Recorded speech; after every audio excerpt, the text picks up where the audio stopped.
Hi, this is Tom Oden, University of Iowa. I'm going to show you an interesting case we had trouble with recently. We're replacing an SNWF lens, and you can see that the trailing haptic was not properly tucked within the taco of the lens.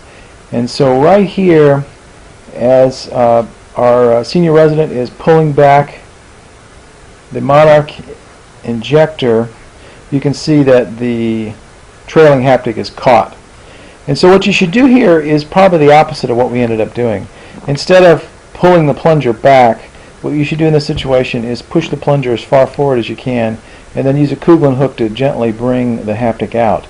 Unfortunately, by bringing the plunger back, what you do is really stretch that haptic. And here you can see we made things even worse by going in with a forceps here and trying to pull it out, but at this point the haptic was very taut and it just broke right up at the junction there where the haptic meets the optic. And so now we're in a tough situation where we have a haptic which is torn off of this optic, and we've got to get this lens out of the eye with just one haptic. So now you have several choices. You can refold this lens inside the eye, or as we're going to do in this case, you can cut the lens into two pieces so that you can bring it out through the smaller incision.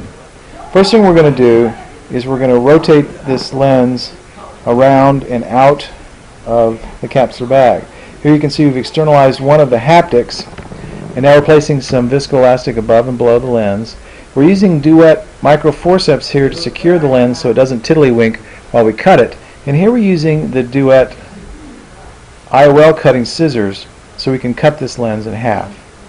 You can see as we go across, it cuts very easily with these scissors, and we're going all the way across the lens and cutting it completely in half.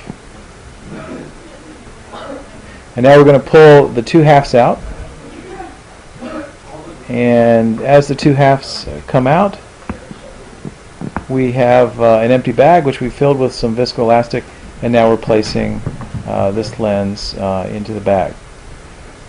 So this is Tom at the University of Iowa. Thank you very much.